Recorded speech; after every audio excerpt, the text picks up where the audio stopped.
환경, 그 내용에 충실하자 해가지고 그쪽으로 지금 집중을 할 겁니다. 그때 금강경은 정말 짧은 글 안에 있는데 굉장히 말을 꽈놨어요. 그냥 한국말인데도 도대체 한국말 같지 않고 외국어보다 더 어려워요. 그래서 그때 좀 이해가 안 되는 그런 부분들은 그때 물어봐 주시면 제가 최대한 다시 한번 설명을 해드리겠습니다. 그래서 지난주에 대승 정종군 하다가 이제 끝났습니다. 그래서 다시 한 번만 보겠습니다. 저쪽에서는 이게 안 돼가지고 부처님께서 이제 수보리에게 말합니다. 모든 보살들, 큰 위대한 보살들은 마땅히 그 마음을 항복받아야, 어떻게 이와 같이 항복받아야 돼요.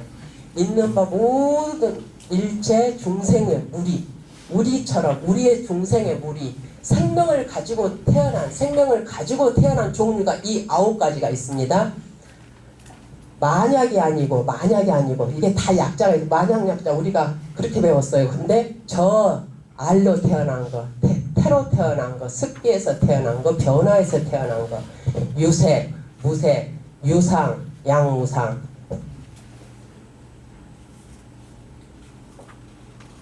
네, 그래서 알로 태어난 조류, 우리 포유류 같은 태로 태어난, 그 다음에 습지에서 모기, 파리, 화생, 몸뚱이는 없는데 그 몸뚱이가 없는 상태에서 천상이나 지옥에 나는 물이라고 이해를 하시면 됩니다. 유색, 몸뚱이, 색은 제가 항상 말씀드렸습니다. 불교에서 색은 물질이에요.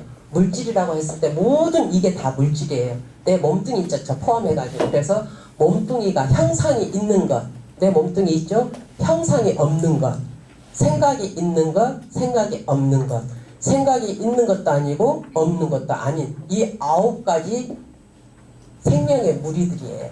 그 사람 모든 생명이 있는 것들은 어떻게 이 번뇌의 마음을 눌러야 하는지 거기에 대해서 지금 설명을 하고 있습니다. 그래서 내가 모두 무효열반에 들게 했어요. 이제 무효열반이 있고 유효열반이 있습니다.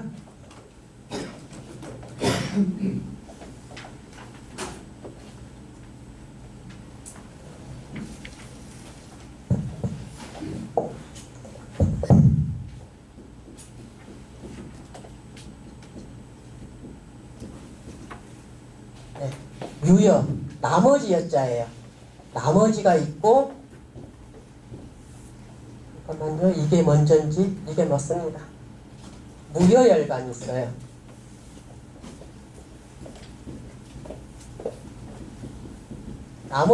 나머지가 없어요. 우리가 생각할 때 나머지가 있는 게 좋겠어요? 나머지가 없는 게 좋겠어요? 나머지가 없는 게 좋겠죠. 우리가 생각할 때도. 유효열반이라는 것은요, 내가 살아있는 동안 아직은 육신이 멸하지 않았을 때 깨달음을 얻기는 얻었어요. 유효열반.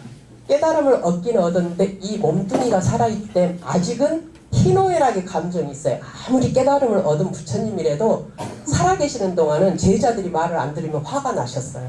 그래서 3번까지 말을 했는데도 안 들으면 걸렁매고 가출하셨어요. 우리 부처님 후손이기 때문에 우리도 맨날 야반도주 하는 거예요. 스님들이. 그래서 아직 깨달음을 얻기는 얻었지만 아직은 감정으로부터 완전히 못 벗어나요. 아무리 깨달음을 얻었어도 희노애락의 감정이 있고 춥고 덥고 아프면 병이 나면 아파요. 그런 감정이 남아있는 열반이 바로 유효열반이에요. 근데 내 육신까지 내 몸뚱이까지 다 없어져. 내가 죽었어요. 쉽게 설명하면. 내가 죽었을 때 더 이상 내 몸뚱아리에 희노애락의 감정이 있어요? 없어요? 없어요. 희노애락의 감정이나 춥고 더운 어떤 질병의 고통, 모든 고통이 없는 것이 바로 무효열반이에요. 그래서 완전한 열반이라고 생각을 하시면 되고, 이게 죽었을 때 얻는 열반, 살아있을 때 있는 열반, 이렇게 이해를 하시면 돼요. 아직은 살아있기 때문에 아무리 깨달음을 얻었어도 여러분들이 가끔 제가 말씀드린 것처럼 성지순례 갔다가 큰 스님을 만났어요. 우리 조계적에서 정말 훌륭한 스님이라 했는데 갔더니 맨날 고함만 빽빽 지르고 보살이 그러면 돼! 거살이 그러면 돼! 이렇게 고함만 지른다고 저한테 와서 이르세요. 그게 바로 유효열반이에요. 아무리 깨달음을 얻었어도 누군가가 눈에 거슬리는 행동을 하면 그때 화가 나는 거예요.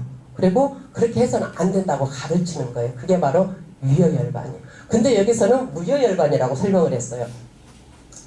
모두로 하여금 더 이상 희노애락의 감정도, 더 이상 어떤 감정도 없는, 나머지가 없는 열반에 들게 했어요. 그래서 그들로 하여금 멸도, 깨달음을 얻게 했어요.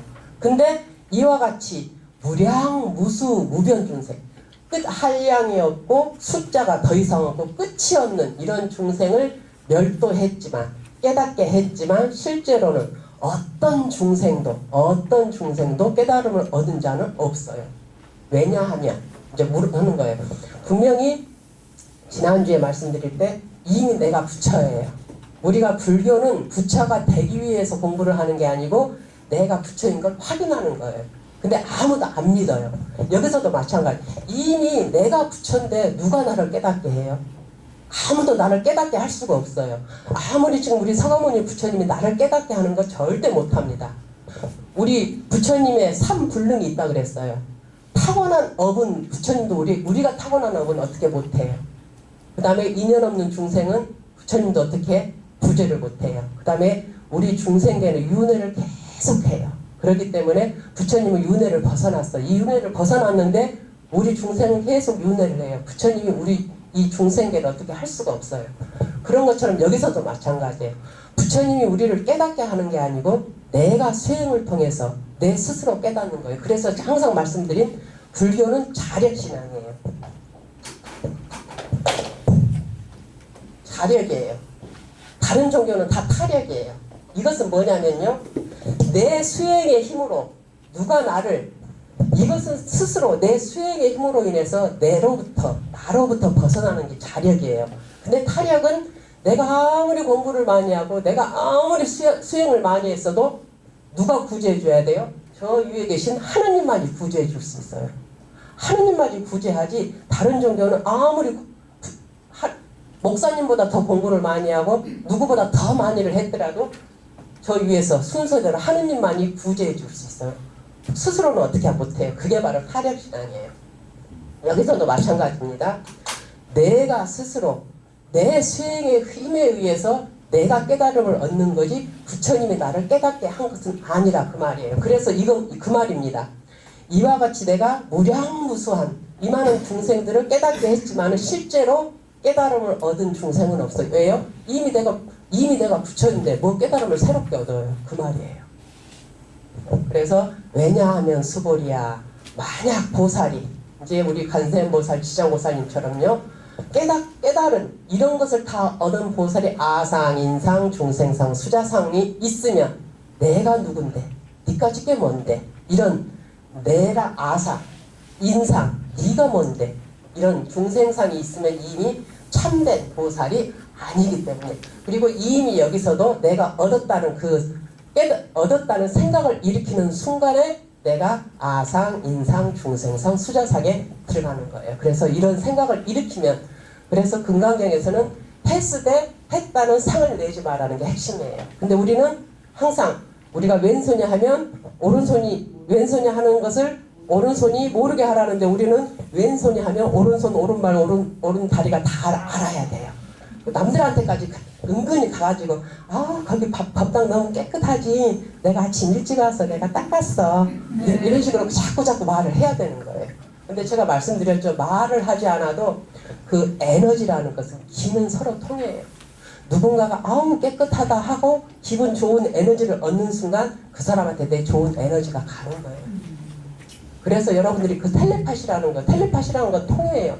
내가 누군가에게 텔레파시를 보내면 그 사람한테서 오잖아요.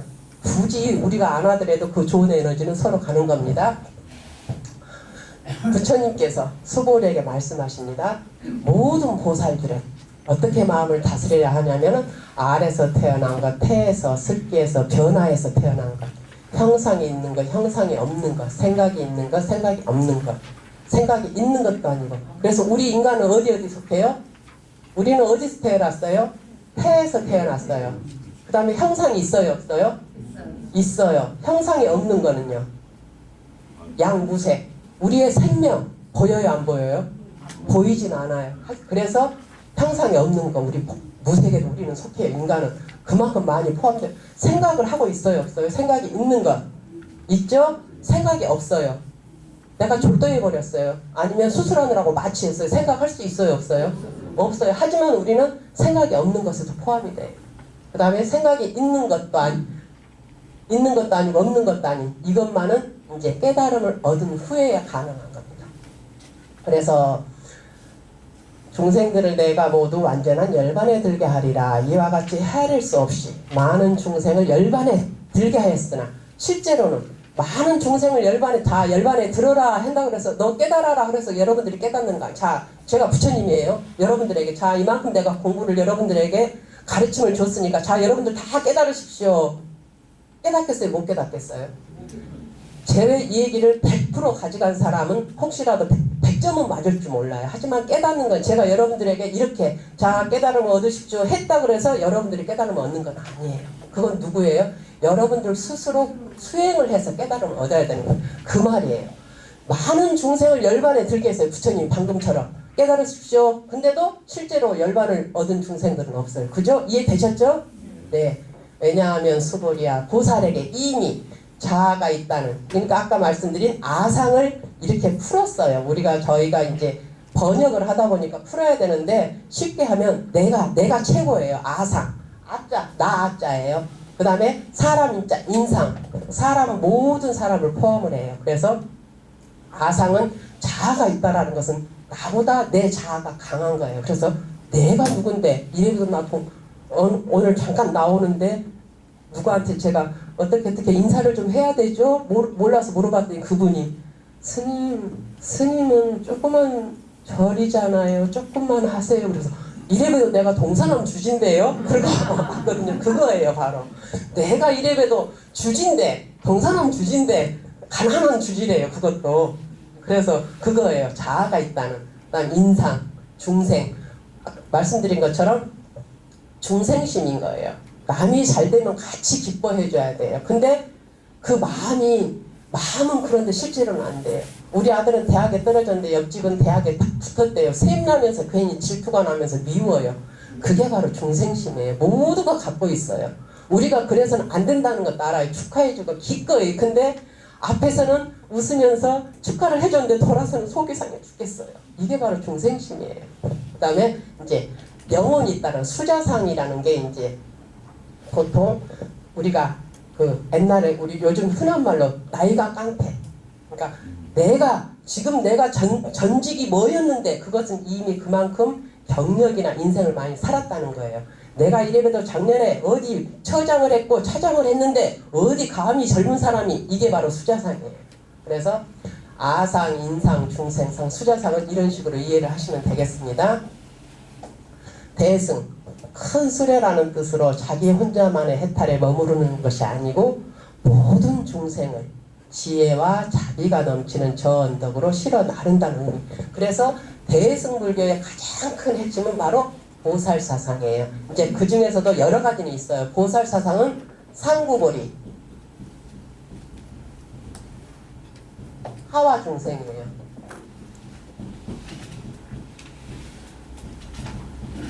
한편으로는 위로 아래로 하는, 한편으로는 나의 깨달음을 구하면서 같이 모든 중생들도 교화하는 게 바로 대승불교의 핵심인 보살사상이에요. 그래서 바로 이겁니다. 정종, 아까 대승정종이에요. 바른 종지라는 뜻으로 바르고 으뜸이 되는 가르침이 되겠습니다. 제보살 여기 바로 나옵니다. 네. 여기서 제보살, 보살은 관세음보살이나 지장보살 등 어떠한 위실력이 있는 분을 지칭하는 것이 아니고 우리처럼 공부를 하고 깨달음에 향해서 나아가는 모든 사람을 말합니다. 그래서 상구모리 하와 중생을 실천하는 모든 사람이에요. 아까 말씀드린 것처럼 난생, 태생, 습생, 화생, 색계. 항상 말씀드린 것처럼 불교에서 색은 물질이에요. 빨간색, 파란색이 아니에요. 물질이에요. 물질. 그래서 물질적인 것은 있어도 이제 이미 욕계는 욕망의 세계예요. 근데 욕계를 벗어났어요. 그럼 물질주의예요. 물질만이 남아있는 세계가 바로 색계입니다. 그래서 요색, 색계에서 태어나는 것으로 형상이 있는 물질적인 것, 형상이 있는 모든 형상이 있다라는 거, 어떤 형태가 있다라는 겁니다. 무색계는 물질에 대한, 그래서 우리가 살고 있는 3계라는 거, 욕계, 색계, 무색계. 우리가 지금 현재 살고 있는 색계가 바로 욕계예요. 우리는 욕망에 이렇게 뭉쳐서 살아요. 그 다음에 욕계에서 벗어나면 바로 색계로 나가는 거고, 색계에서 물질 세계에서부터 이제 벗어나면 순정신적인 무색계 세계로 들어가는 겁니다. 정신적인 세계입니다. 무색, 아까 말씀드린 양무색, 인간의 생명은 눈으로 볼 수 없기에 무색이기도 합니다. 그 다음 유상, 생각과 감각을 가지고 있고, 무상, 생각, 아까 말씀드린 것처럼 이렇게 나무나 돌처럼 어떤 감각이나 생각이 없는, 혹은 아까 말씀드린 것처럼 뭐 수면 중이거나 기절을 했거나 마취 중이거나, 비유상, 비무상, 약비유상, 비무상이에요. 수행을 통해서 이제 무색계의 가장 높은 비상, 비위상처럼 하늘나라에 태어납니다. 그래서 아까 말씀드린 것처럼 사람은 약, 태생, 그 다음에 약유색, 양무색, 양유상, 양무상. 그래서 이렇게 넘어가겠습니다. 그래서 아까 말씀드린 것처럼 우리에게 생각이 있으면 당연히 약유상이고, 단절된 순간 아무 생각도 할 수 없으므로 무상이기도 합니다. 그리고 많은 사람이 수행을 통해서 비유상, 비무상의 경계에 접어들기도 합니다. 그래서 우리가 말하는 3계는 바로 이 욕계와 색계, 무색계를 말합니다. 우리가 살고 있는 색계는 바로 욕망의, 오욕, 칠정이 있는 욕망의 세계에 살고 있는 욕계입니다. 아까 말씀드린 유효열반과 무효열반 설명했습니다. 아까 여심열도 내가 이렇게 깨닫고게 했지만은 여러분들은 실제로 깨달음을 얻은 자는 하나도 없어요. 이미 여러분들이 이제 부처이기 때문에 그 말입니다. 그래서 실제로 제도를 받은 중생이 하나도 없느니라의 뜻은 부처님의 세계로만 인도할 뿐, 깨닫고 깨닫지 못하고의 문제는 불성을 갖추고 있는 우리 각자의 몫이라는 겁니다. 그래서 이는 깨달음은